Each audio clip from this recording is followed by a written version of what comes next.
Hello every one, നമസ്കാരം. Smile centre ഇന്ത്യയുടെ മറ്റൊരു വീഡിയോ ബ്ലോഗ് അധ്യായത്തിലേക്ക് എല്ലാവർക്കും സ്വാഗതം. ഇന്ന് നമ്മളുടെ കൂടെയുണ്ട് Shri doctor Prashant Pillai, a very renowned maxillofacial surgeon and owner of smile centre .in. അതിനൂതനമായ ഒരു ഡെന്റൽ ക്ലിനിക്, എറണാകുളം ഭാഗത്തുള്ള ഒരു ഡെന്റൽ ക്ലിനിക്കിന്റെ ഉടമയുമാണ് അദ്ദേഹം. ഡോക്ടർ പ്രശാന്ത് പിള്ള ഒരു മാക്സിലോഫേഷ്യൽ സർജനാണെന്ന് ഞാനെന്ന് പറഞ്ഞു. അപ്പൊ ഇന്നത്തെ എപ്പിസോഡിന്റെ ഒരു പ്രത്യേകത, ഇന്ന് 13th of February, February 13 world maxillofacial surgeons day ആണ്. ഇന്ത്യയുടെ മാക്സിലോഫേഷ്യൽ സർജറി ഘടകമായ AOMSI 13th of February, ഫെബ്രുവരി 13 ഇന്ത്യയിലെ മാക്സിലോഫേഷ്യൽ സർജൻസ് ഡേ ആയിട്ടും ആഘോഷിക്കുന്നു. ഇന്ന് ഡോക്ടർ സൊറാബ്ജി ജിൻവാല എന്ന ഒരു പ്രഗത്ഭനായ ഒരു മാക്സിലോഫേഷ്യൽ സർജന്റെ ജന്മദിനം കൂടിയാണ്. ഇന്ത്യയുടെ ആദ്യത്തെ മാക്സിലോഫേഷ്യൽ സർജനാണ് അദ്ദേഹം. 2013 AOMSI, association of oral and maxillofacial surgeons, ഫെബ്രുവരി 13 ഇന്ത്യയുടെ മാക്സിലോഫേഷ്യൽ സർജൻസ് ഡേ ആഘോഷിക്കാനുള്ള ഒരു തീരുമാനം എടുത്തിരുന്നു. അതിന് അനുബന്ധമായി ഇന്ന് നമ്മൾ മാക്സിലോഫേഷ്യൽ സർജൻസ് ഡേ ആയി ഭാരതത്തിൽ ആഘോഷിക്കുകയാണ്. അപ്പൊ ഇന്ന് നമ്മളുടെ കൂടെ ഞാൻ പറഞ്ഞ പോലെ doctor Prashant Pillai is a very renowned maxillofacial surgeon. നമുക്ക് അദ്ദേഹത്തിനോട് ചോദിച്ചറിയാം, എന്താണ് ഈ മാക്സിലോഫേഷ്യൽ സർജറി എന്ന സ്പെഷ്യാലിറ്റി. ഡെന്റിസ്ട്രിയിൽ പല സ്പെഷ്യാലിറ്റികളും ഉണ്ട്, 7, 8, 9 സ്പെഷ്യാലിറ്റികളുണ്ട്. അതിൽ എന്താണ് ഈ മാക്സിലോഫേഷ്യൽ സർജറി എന്ന സ്പെഷ്യാലിറ്റി, നമുക്ക് അദ്ദേഹത്തോട് അടുത്ത് ചോദിച്ചറിയാം. Doctor Prashanth, welcome. ഞാൻ ആദ്യമായി താങ്കൾക്ക് മാക്സിലോഫേഷ്യൽ സർജറി ഡേയുടെ ആശംസകൾ അറിയിച്ചുകൊള്ളുന്നു.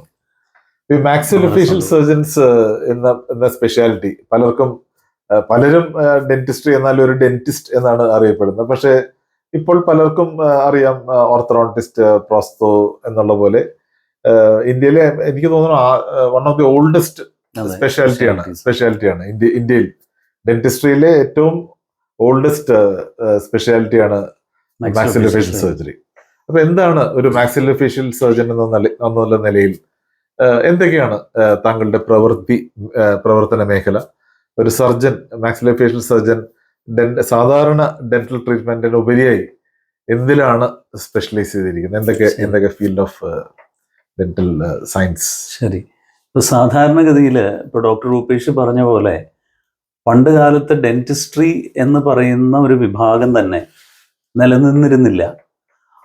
ഒരുപാട് കാലം മുമ്പ്, ഞാൻ പറയുന്ന ഒരു 60-70 വർഷം മുമ്പൊക്കെ ജനറൽ പ്രാക്ടീഷണർ, ഒരു ഡോക്ടർ, ഒരു ജനറൽ മോഡേൺ മെഡിസിൻ പ്രാക്ടീസ് ചെയ്യുന്ന ഡോക്ടർ തന്നെയാണ് ഡെന്റിസ്ട്രി എന്ന് പ്രാക്ടീസ് ചെയ്തിരുന്നത്. അന്ന് പല്ലുവേദനയായിട്ട് ഡോക്ടറെ അടുത്ത് ചെന്ന് കഴിഞ്ഞാൽ അവർ പല്ലെടുത്ത് കളയും. അവരെങ്ങനെ അതിനുള്ള ഉപകരണങ്ങൾ അത്യാവശ്യം വേണ്ടത് അവരുടെ കയ്യിൽ ഉണ്ടായിരുന്നു. പക്ഷെ പിന്നീട് ഡെന്റിസ്ട്രി എന്നുള്ളൊരു വിഭാഗം ഉരുത്തിരിഞ്ഞ് ആദ്യത്തെ ഡെന്റൽ കോളേജ് നമുക്ക് കാൽക്കട്ടയിലായിരുന്നു ആദ്യത്തെ ഡെന്റൽ കോളേജ്. എൻ്റെ അച്ഛന് ആ സമയത്ത്, അന്നത്തെ കാലത്ത് അവിടെ നിന്ന് ട്രെയിനിങ് എടുക്കാൻ സാധിച്ചു. അച്ഛൻ പാസ്സായി വന്നതിന് ശേഷമാണ് അതിനുശേഷം പ്രാക്ടീസ് തുടങ്ങി. പിന്നെ അത് എന്നിലേക്ക് പകർന്നു തന്നു. അങ്ങനെ ഞാൻ ഡെന്റിസ്ട്രിയിലേക്ക് വന്നു. ഇനി ഡെന്റിസ്ട്രിയിൽ പലപ്പോഴും ഡെന്റിസ്ട്രി ആദ്യകാലത്തുള്ള ഡെന്റിസ്ട്രി അല്ല ഇന്ന്. ഒരുപാട് മേഖലകളിൽ അഡ്വാൻസ് ചെയ്തു. അതിലൊരു മേഖലയാണ് മാക്സിലോഫേഷ്യൽ സർജറി. മാക്സിലോഫേഷ്യൽ സർജറി എന്ന് പറയുന്നത്, മാക്സില എന്ന് പറയുന്നത് ഈ മിഡ് ഫേസ്, നമ്മുടെ ഈ കണ്ണിൻ്റെ അടിഭാഗവും മേൽപ്പല്ലുകൾ ഇരിക്കുന്ന ആ ഒരു ഭാഗം, അതിനെയാണ് നമ്മൾ മാക്സില എന്ന് പറയുന്നത്, ആ ബോൺ. മാക്സിലോഫേഷ്യൽ ഫേസ് മൊത്തത്തിൽ ഇത്രയും ഭാഗത്ത് ഓപ്പറേറ്റ് ചെയ്യുന്ന ആൾക്കാരുടെ സ്പെഷ്യലിസ്റ്റ് ആണ് മാക്സിലോഫേഷ്യൽ സർജൻസ്.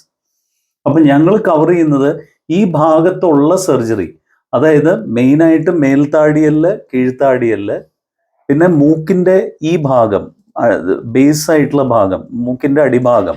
ENT സർജൻസ് ആണ് കൂടുതലും മൂക്കിൻ്റെ ഉള്ളിലേക്കുള്ള ഭാഗങ്ങളെല്ലാം ENT സർജൻസ് ആണ് ഓപ്പറേറ്റ് ചെയ്യുന്നത്. ഞങ്ങൾ ഓപ്പറേറ്റ് ചെയ്യുന്ന മേഖല സൈനസിൻ്റെ കീഴ്ഭാഗം, മേൽത്താടിയല്ല്, കീഴ്ത്താടിയല്ല്, ഒരു പരിധി വരെ കഴുത്തിൻ്റെ ഒരു ഭാഗം. ഇത്രയും ഭാഗത്തുള്ള എല്ലാ തരത്തിലുള്ള പ്രശ്നങ്ങൾക്കും സർജിക്കലായിട്ടുള്ള കറക്ഷൻ ചെയ്യുന്ന വിഭാഗമാണ് മാക്സിലോഫേഷ്യൽ സർജറി. അപ്പോൾ അതിൽ എന്തൊക്കെയാണെന്ന് നോക്കിക്കഴിഞ്ഞാൽ നമുക്ക് ആദ്യം തന്നെ ബേസിക് ആയിട്ടുള്ള പ്രൊസീജിയർ വെച്ച് തുടങ്ങാം. നമുക്ക് ഡെന്റൽ എക്സ്ട്രാക്ഷൻ, സർജിക്കൽ എക്സ്ട്രാക്ഷൻ. ഇപ്പോൾ ഒരു പല്ല് സർജറി ചെയ്തെടുക്കണം എന്നുണ്ടെങ്കിൽ അത് സാധാരണഗതിയിൽ മാക്സിലോഫേഷ്യൽ സർജൻസ് ചെയ്യുക. പിന്നെ ഈ പല്ലുകളിനോടനുബന്ധിച്ച് നിൽക്കുന്ന സിസ്റ്റ്, ചെറിയ നീർക്കട്ടികൾ, ട്യൂമേഴ്സ്, ചെറിയ ട്യൂമറുകൾ, അത് അവിടെ നിന്ന് തുടങ്ങി ഇതിനെല്ലാം മൈനർ ഓറൽ സർജറി എന്നാണ് പറയുക. ആ മൈനർ ഓറൽ സർജറിയിൽ വരുന്ന എല്ലാ കാര്യങ്ങളും അതാണ് ബേസിക് മാക്സിലോഫേഷ്യൽ പ്രൊസീജിയർ. ഇവിടുന്ന് അങ്ങോട്ട് അടുത്ത സ്റ്റെപ്പിലേക്ക് കടന്നു കഴിഞ്ഞാൽ നമുക്ക് trauma surgery, road traffic accidents. Road traffic ആക്സിഡൻസിൽ താടിയെല്ലോ പൊട്ടി, അല്ലെങ്കിൽ പല്ലുകൾ നഷ്ടപ്പെട്ടു, അല്ലെങ്കിൽ എല്ല് ഒടിഞ്ഞു, പലതരത്തിലുള്ള ഇഞ്ചുറീസ്, അത് ഫ്രാക്ചർ, മാക്സിലറി ഫ്രാക്ചർ ഉണ്ടാവാം, മാൻഡിബുലർ ഫ്രാക്ചർ ഉണ്ടാവാം, ജോയിന്റിൽ ഫ്രാക്ചർ, ഇങ്ങനെയുള്ള ഒരുപാട് റോഡ് ട്രാഫിക് ആക്സിഡൻസ് മൂലവും അല്ലാതെയും വരുന്ന എല്ലാ തരത്തിലുള്ള ഇഞ്ചുറിയും അത് ട്രീറ്റ് ചെയ്യുന്നത് ഞങ്ങളുടെ വിഭാഗത്തിൽപ്പെടുന്ന സർജൻസ് ആണ്, മാക്സിലോഫേഷ്യൽ സർജൻസ് ആണ്. പിന്നെ ടെമ്പറോ മാൻഡിബുലർ ജോയിന്റ്, നമ്മുടെ ഈ ജോയിന്റ്, ജോ ജോയിന്റ്, വായ തുറക്കുക അടയ്ക്കുകയും ചെയ്യുമ്പോൾ അത് തുറക്കാനും അടയ്ക്കാനും സഹായിക്കുന്ന ജോയിന്റ് ആണ് ടെമ്പറോ മാൻഡിബുലർ ജോയിന്റ്.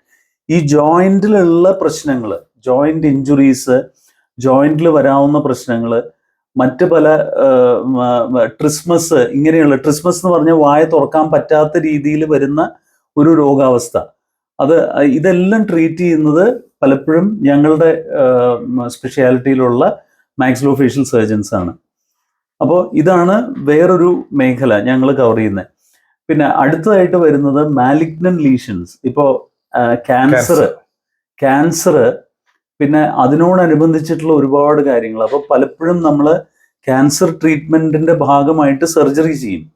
അപ്പോൾ നമ്മൾ ആ ക്യാൻസർ ബാധിച്ചിട്ടുള്ള ആ ഭാഗം നമ്മൾ മുറിച്ച് നീക്കി അതിനെ നമ്മൾ റീഹാബിലിറ്റേറ്റ് ചെയ്യുക. അതിന് പകരമുള്ള സ്ട്രക്ചേഴ്സ് വെച്ച് പിടിപ്പിച്ച് അത് റീഹാബിലിറ്റേറ്റ് ചെയ്ത് നമ്മൾ റീകൺസ്ട്രക്ഷൻ എന്ന് പറയും. ആ റീകൺസ്ട്രക്ഷൻ ചെയ്യുന്നതും മാക്സിലോഫേഷ്യൽ സർജൻസ് ആണ് പലപ്പോഴും. പിന്നെ ഇതിന് പുറമെ വരുന്ന മേഖലയാണ് ഡെന്റൽ ഇംപ്ലന്റോളജി. പല്ലുകളില്ലാത്ത സമയത്ത് നമ്മൾ പല്ല് വെച്ച് പിടിപ്പിക്കാനായിട്ട് നമ്മൾ ടൈറ്റേനിയം സ്ക്രൂസ് എല്ലിലേക്ക് ഘടിപ്പിച്ചിട്ട് അതിൻ്റെ മുകളിൽ പല്ല് വെക്കുക. അപ്പോൾ അതിനെയാണ് നമ്മൾ ഡെന്റൽ ഇംപ്ലന്റോളജി എന്ന് പറയുന്നത്. ഇതും ഞങ്ങളുടെ വിഭാഗത്തിൽപ്പെടുന്ന ഒരുപാട് പേര് ചെയ്യുന്നുണ്ട്. ഇതിൽ ഇൻട്രസ്റ്റിംഗ്ലി ഞാൻ എടുത്തിട്ടുള്ളത് ഡെന്റൽ ഇംപ്ലന്റോളജിയിലാണ് ഞാൻ കൂടുതൽ ഫോക്കസ് ചെയ്യുന്നത്. ഇപ്പോൾ ഏകദേശം 29 വർഷമായി ഞാൻ പ്രാക്ടീസ് തുടങ്ങിയിട്ട്. ഇതിൽ ആദ്യത്തെ 15 വർഷത്തോളം ഞാൻ മെയിൻ സ്ട്രീം മാക്സിലോഫേഷ്യൽ സർജറിയിൽ ഫോക്കസ്ഡ് ആയിരുന്നു. ഇപ്പൊ അതിൽ നിന്ന് ഞാൻ വളരെ ഫോക്കസ്ഡ് ആയിട്ട് ഇപ്പൊ ഡെന്റൽ ഇംപ്ലന്റോളജിയിലാണ് ഞാൻ ഫോക്കസ് ചെയ്തിരിക്കുന്നത്. ഇതേപോലെ ഒരുപാട് സർജൻസ് അതാത് മേഖലകളിൽ, ഇപ്പൊ ചിലര് ക്യാൻസർ സർജറിയിൽ മാത്രം ഫോക്കസ് ചെയ്യുന്നവരുണ്ട്, ചിലര് ട്രോമ സർജറിയിൽ മാത്രം ഫോക്കസ് ചെയ്യുന്നവരുണ്ട്, ചിലര് മൈനർ ഓറൽ സർജറിയിൽ മാത്രം ഫോക്കസ് ചെയ്യുന്നവരുണ്ട്, ചിലർ ഓർത്തോഗ്നാറ്റിക് സർജറി, അത് വേറൊരു മേഖലയാണ്. അതായത് മുഖവൈകല്യ ശസ്ത്രക്രിയ. മുഖത്തിന് വൈകല്യം ഉള്ളപ്പോൾ നമ്മൾ അത് ഓപ്പറേറ്റ് ചെയ്ത് കറക്റ്റ് ചെയ്യുന്ന ഒരു മേഖലയാണ് ഓർത്തോഗ്നാറ്റിക് സർജറി. അപ്പൊ അതും ഇതിൽ പെടുന്ന ഒരു വിഭാഗമാണ്. അപ്പോൾ അങ്ങനെ മാക്സിലോഫേഷ്യൽ സർജറി എന്ന് പറയുന്നത് മൊത്തത്തില് കീഴ്ത്താടിയലിലും മേൽത്താടിയലിലും ഇതിനോടനുബന്ധിച്ചിട്ടുള്ള സ്ട്രക്ചേഴ്സിലും വരുന്ന വൈകല്യങ്ങൾക്ക് സർജിക്കൽ ആയിട്ടുള്ള കറക്ഷൻ ചെയ്യുന്ന വിഭാഗമാണ് മാക്സിലോഫേഷ്യൽ സർജറി. ഈ മാക്സിലോഫേഷ്യൽ സർജറി എന്ന് പറയുന്നത് വിഭാഗം ഇപ്പം ഹെഡ് ആൻഡ് നെക്ക് സർജൻസ് എന്നും നിങ്ങളിപ്പം അറിയപ്പെടുന്നു. അതെ അല്ലെ, ഹെഡ് ആൻഡ് നെക്ക് സർജറി. അതെ, ഹെഡ് ആൻഡ് നെക്ക് സർജറി എന്ന് പറയുന്നത് കുറച്ചുകൂടെ ഒരു ചെറിയൊരു വ്യത്യാസമുണ്ട്. കുറേ പേര് maxillofacial surgeons, head and neck surgeons ഉണ്ട്, ENT സർജൻസ് ഉണ്ട്, head and neck surgeons, plastic surgeons ഉണ്ട്, ഹെഡ് ആൻഡ് നെക്ക് സർജൻസ്. അപ്പൊ അതൊരു ടീമാണ്. അപ്പൊ ശരിക്ക് ഒരുപാട് ഹെഡ് ആൻഡ് നെക്ക് സർജറി ചെയ്യുന്ന, ഹെഡ് ആൻഡ് നെക്ക് എന്ന് പറയുമ്പോൾ തലയും കഴുത്തും കൂടെ ചേർന്ന് വരുന്ന ഭാഗങ്ങൾ, അതിൽ ക്രേനിയോഫേഷ്യൽ സർജറിയും വരും. അപ്പോൾ ഇതിൽ പലപ്പോഴും മെഡിക്കലി ക്വാളിഫൈഡ് ആയിട്ടുള്ള മാക്സിലോഫേഷ്യൽ സർജൻസ് ഉണ്ട്. അതായത് ഡെന്റിസ്ട്രി കഴിഞ്ഞ് MDS മാക്സിലോഫേഷ്യൽ സർജറി കഴിഞ്ഞ് അതിന്റെ കൂടെ MBBS എടുത്ത് പിന്നെ അവിടുന്ന് അങ്ങോട്ട് കൂടുതൽ സ്പെഷ്യലൈസ് ചെയ്ത് പോകുന്നവരാണ് മെഡിക്കലി ക്വാളിഫൈഡ് ആയിട്ടുള്ള മാക്സിലോഫേഷ്യൽ സർജൻസ്. അപ്പോൾ അങ്ങനെയുള്ളവരാണ് പലപ്പോഴും ഹെഡ് ആൻഡ് നെക്ക് സർജൻസ് എന്ന് സ്വയം വിശേഷിപ്പിക്കാറ്. പിന്നെ ENT സർജൻസും ഉണ്ട് ഹെഡ് ആൻഡ് നെക്ക് സർജറിയിൽ, പ്ലാസ്റ്റിക് സർജൻസും ഉണ്ട് ഹെഡ് ആൻഡ് നെക്ക് സർജറിയിൽ. അതെ. അപ്പൊ ഇവരെല്ലാവരും ചേർന്ന് വരുമ്പോൾ ഹെഡ് ആൻഡ് നെക്ക് സർജറി എന്നുള്ളൊരു വിഭാഗം വരുന്നു. പക്ഷെ പലപ്പോഴും ഒരു ഓറൽ ആൻഡ് മാക്സിലോഫേഷ്യൽ സർജൻ അവരുടെ ഏരിയ അതിർ വരുമ്പോൾ താണ്ടി ഈ ഡോക്ടർ പ്രശാന്ത് പറഞ്ഞു ഈ റീകൺസ്ട്രക്ഷൻ. അപ്പൊ റീകൺസ്ട്രക്ഷൻ വേണ്ടി ചിലപ്പോൾ തൊടയിൽ നിന്നും അങ്ങനെ ആ ബോണുകളൊക്കെ ടിബിയ ഒക്കെ എടുത്തായിരിക്കും റീകൺസ്ട്രക്ഷൻ. അപ്പൊ അതിലെല്ലാം നമ്മളിതിലെല്ലാം ഇൻവോൾവ് ആണ് ഒരു ടീം വർക്ക്. അപ്പം മാക്സിലോഫേഷ്യൽ സർജന്റെ ഏരിയ നമ്മള് പറഞ്ഞതുപോലെ ഒരു വളരെ ഇൻട്രസ്റ്റിംഗും ഒരു വാസ്റ്റ് ആയിട്ടുള്ള. മാത്രമല്ല മാക്സിലോഫേഷ്യൽ സർജറിയാണ് ഡെന്റിസ്ട്രിയും മെഡിസിനും കൂടി കണക്ട് ചെയ്യുന്ന ഒരു മേഖലയാണ് maxillofacial surgery. General medicine and സർജറിയും ഡെന്റിസ്ട്രിയും കൂടെ കണക്ട് ചെയ്യുന്ന ഒരു ലിങ്കാണ് മാക്സിലോഫേഷ്യൽ സർജറി. മാക്സിലോഫേഷ്യൽ സർജൻസ് എപ്പോഴും ഹോസ്പിറ്റൽസ് ആയിട്ട് അറ്റാച്ച്ഡ് ആയിരിക്കും. എന്താ കാരണം എന്ന് വെച്ചാൽ പലപ്പോഴും പേഷ്യൻസിനെ ഹോസ്പിറ്റലിൽ അഡ്മിറ്റ് ചെയ്ത് ട്രീറ്റ് ചെയ്യണം, പലപ്പോഴും ജനറൽ അനസ്തീസിയ കൊടുക്കേണ്ടി വരും. അപ്പൊ നമ്മൾ തിയേറ്ററിൽ കൊണ്ടുപോയിട്ട് മുഴുവനായിട്ട് മരവിപ്പിച്ച് പേഷ്യന്റിനെ പൂർണ്ണമായിട്ട് മയക്കിയിട്ടേ ഓപ്പറേറ്റ് ചെയ്യാൻ സാധിക്കുള്ളൂ. മേജർ മാക്സിലോഫേഷ്യൽ സർജറി എപ്പോഴും അങ്ങനെയാണ് നമ്മൾ ചെയ്യുക. അതുകൊണ്ട് ഹോസ്പിറ്റൽ അറ്റാച്ച്മെന്റ് പ്രധാനമാണ്. പലപ്പോഴും പേഷ്യൻസിനെ അഡ്മിറ്റ് ചെയ്ത് ചിലപ്പോൾ ആഴ്ചകളോളം അഡ്മിറ്റ് ചെയ്ത് ട്രീറ്റ് ചെയ്യേണ്ട അവസരങ്ങൾ വരാറുണ്ട്. അപ്പൊ അതുകൊണ്ട് എപ്പോഴും നമ്മൾ മാക്സിലോഫേഷ്യൽ സർജൻസ് പല ഹോസ്പിറ്റൽസ് ആയിട്ട് അറ്റാച്ച്ഡ് ആയിരിക്കും. ഇതിപ്പോൾ നമ്മുടെ ഇത് കേൾക്കുന്ന പ്രേക്ഷകരും അതിൽ ചിലപ്പോൾ കുറെ ഡോക്ടേഴ്സ് ഉണ്ടാവാം, ഡെന്റിസ്ട്രി പഠിക്കുന്ന കുട്ടികളും ചിലപ്പോൾ ഉണ്ടായിക്കൂടായില്ല. അപ്പൊ അവർക്ക് ഈ ഒരു മാക്സിലോഫേഷ്യൽ സർജന്റെ ട്രെയിനിങ് എങ്ങനെയായിരുന്നു? നിങ്ങളുടെ ഒരു സാധാരണ പോസ്റ്റ് ഗ്രാജുവേറ്റ് ഡെന്റൽ ആള് ട്രെയിൻ ചെയ്യുന്ന പോലെ ആയിരിക്കില്ല. അത് നമുക്കിപ്പം ഡോക്ടർ പ്രശാന്ത് പറഞ്ഞതും വളരെ സ്പഷ്ടമാണ്. അവർ പോകുന്ന മേഖലകളും അവർ താണ്ടിയ വഴികളും എല്ലാം. അപ്പൊ ജനറലി ഒരു മാക്സിലോഫേഷ്യൽ സർജന്റെ നാൾ വഴി ഒരു BDA സ്റ്റുഡന്റ് ഒരു സ്പെഷ്യാലിറ്റി ആയിട്ട് മാക്സിലോഫേഷ്യൽ സർജറി ചൂസ് ചെയ്ത് ഒരു ട്രെയിനിങ് പ്രക്രിയ എങ്ങനെയായിരിക്കും എന്ന് വളരെ ബ്രീഫായിട്ട് എക്സ്പ്ലെയിൻ. ഏറ്റവും പ്രധാനം നല്ലൊരു മാക്സിലോഫേഷ്യൽ സർജൻ ആവണമെന്നുണ്ടെങ്കിൽ അതിനെക്കുറിച്ച് വളരെയധികം പാഷനറ്റ് ആയിരിക്കണം. അത് വളരെയധികം, അതിപ്പോൾ ഏതൊരു മേഖലയിലായാലും അതെ, പാഷൻ ഓടുകൂടി പോയാൽ മാത്രമേ അതിൽ സക്സീഡ് ചെയ്യാൻ സാധിക്കുള്ളൂ. അപ്പോൾ മാക്സിലോഫേഷ്യൽ സർജറിയിൽ ക്വാളിഫൈ ചെയ്ത് അതിൽ നല്ലൊരു നിലയിൽ എത്തണം എന്നുണ്ടെങ്കിൽ ഒരുപാട് ഹാർഡ് വർക്ക് ഉണ്ട് അതിൻ്റെ പിന്നിൽ. അതിൽ പാഷൻ ഇല്ലാതെ അത് നടക്കില്ല പലപ്പോഴും. അപ്പോൾ നമ്മളത് ഏറ്റവും പ്രധാനമായിട്ട് അതിന് വളരെയധികം സ്ട്രെയിൻ എടുത്ത് ഇത് പഠിച്ച് ഇത് സ്വായത്തമാക്കി ഈ പഠിച്ചതെല്ലാം നമ്മുടെ കൈകളിലേക്ക് കൊണ്ടുവരാനായിട്ടുള്ളൊരു കഴിവും നമുക്ക് സാധിക്കണം. നല്ലൊരു സർജിക്കൽ സ്കില്ല് വേണം. അപ്പോൾ അത് നമ്മൾ അതിന് കണ്ടിന്യൂസ് ആയിട്ടുള്ള ട്രെയിനിങ് അനിവാര്യമാണ്. മാത്രമല്ല സീനിയർ ആയിട്ടുള്ള എക്സ്പീരിയൻസ്ഡ് ആയിട്ടുള്ള സർജൻസിൻ്റെ കൂടെ ട്രെയിനിങ് എടുക്കണം, ഒരുപാട് നാൾ വർക്ക് ചെയ്യണം. എന്നാൽ മാത്രമേ നമുക്ക് ഈ മേഖലയിലേക്ക് വരാൻ സാധിക്കുള്ളൂ. പിന്നെ അതുകൊണ്ട് തീർന്നില്ല.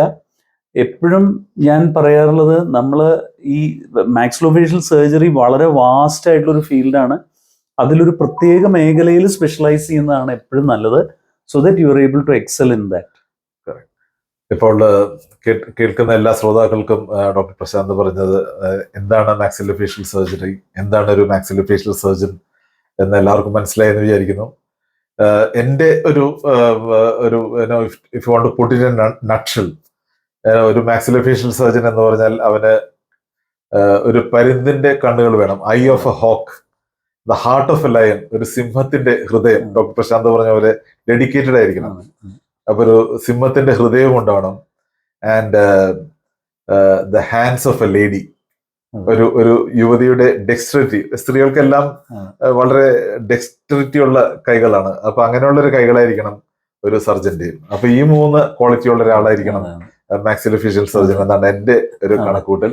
എന്റെ പ്രൊഫസർ ശ്രീനിവാസൻ, എന്റെ വളരെ എമിനന്റ് ആയിട്ടുള്ള മാക്സിലോഫേഷ്യൽ സർജൻ ആയിരുന്നു അദ്ദേഹം എപ്പോഴും പറഞ്ഞിരുന്നതാ, the quality of a surgeon is eagle's eyes, lion's heart and lady's hands.